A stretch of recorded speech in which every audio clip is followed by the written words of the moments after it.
Manchester United has long been known for having one of the best youth academies in the world. And still, we still have produced many, many more players that have gone on to have careers in the Football League, even if we're not quite producing the very, very 1% on a consistent basis at the moment. Shea Lacey is one of the players that has come through lately, or is on the verge of coming through, that has got the fan base talking. And United have always had this knack for producing excited forward players, and giving youngsters a chance to thrive is one of the fundamental building blocks that make Manchester United who we are. And given the outstanding technical ability, it'll come as no surprise that Lacy has been playing above his age group for the under-18s and also progressed into the under-21s as well, which is what you really need to see for someone that's likely to pop into the first team and potentially have a career at Manchester United and not just in the wider Football League. Along with impressing at club level, Lacy has also been getting noticed and making a bit of an impact on the international stage.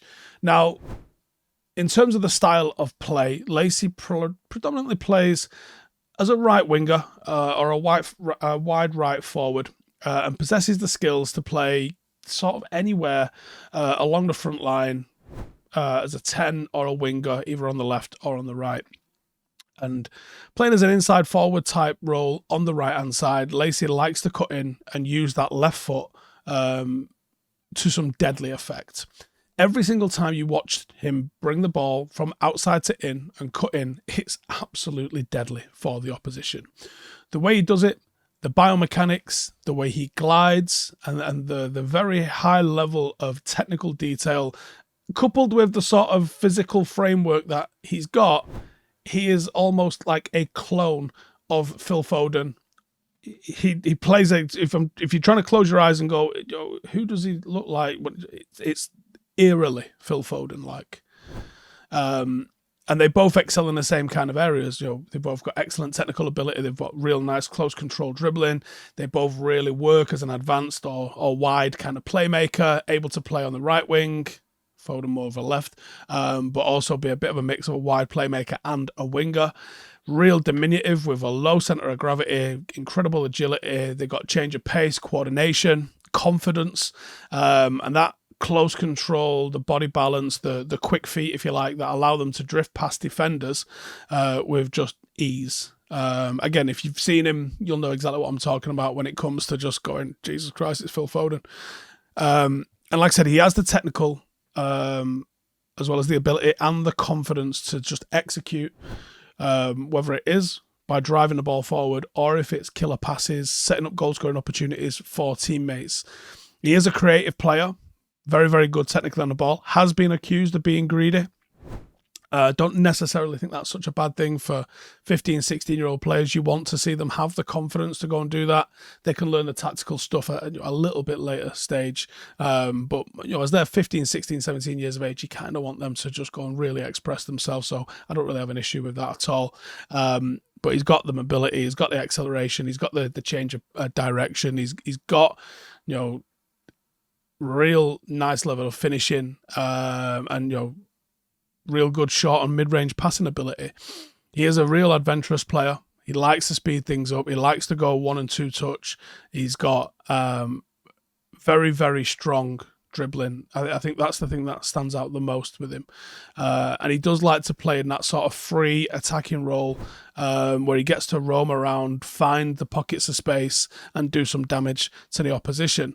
He is a player that likes to have the ball at his feet. And I think that's a style that really does resonate when you think about Phil Foden, where he can go on and make a difference because of that agility, ability, dribbling, and ability to play the final ball.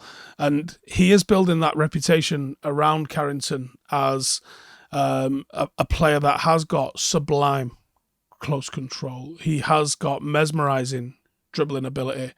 And I think there is hope that he's got everything required to make the grade at Old Trafford. Now, why are we talking about him now? The guy's 16 years of age.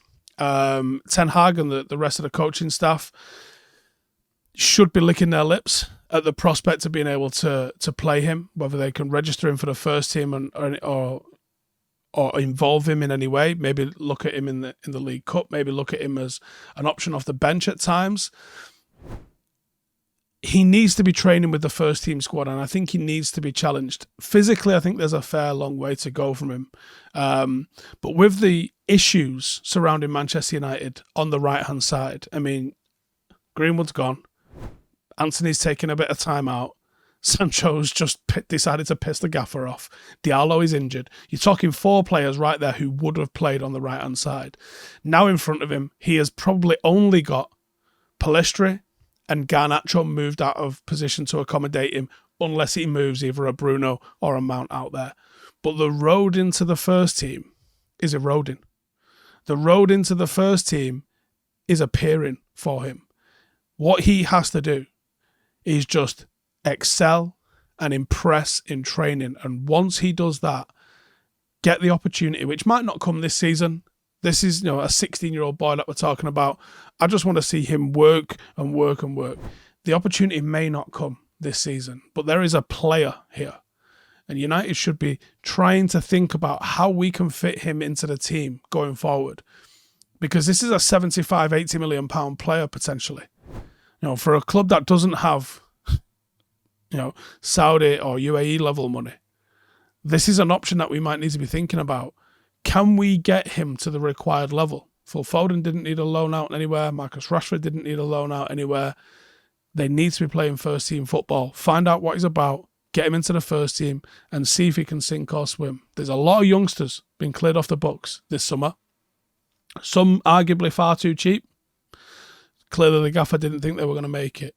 This is one that we have to find out if he's going to have the opportunity to do it, because he is a genuine future star and one that has got the same level of potential that Angel Gomez had coming through, who's absolutely flying in France at the moment, that Marcus had and that Mason Greenwood had. So this is a young prodigy that has got the potential to come in and take a place in the first team. It's whether or not he gets the opportunity to do that this year. I think it would be very surprising if we saw him play regularly this year. But Kobe Mainoo showed, if you're good enough, I think he'll give you a chance. Let me know your thoughts in the comments. And can he take advantage of this fucked up situation that seems to have found ourselves in the right wing spot? Hey, thank you for watching the video. If you are new around these parts, then don't forget to subscribe. My channel is proudly supported by my community on Patreon. If you'd like to get a little bit of extra content, a Discord group, meetups, five-a-side games, weekly podcasts, behind the scenes, and even an occasional bit of transfer news as and when I get it, then for the price of a pint, you can show your appreciation for the content that we make and get some goodies for doing so as well. Check the link in the description or click the button right here. You'll also find all of my socials here too if you want to follow me on any of those platforms. Nice one.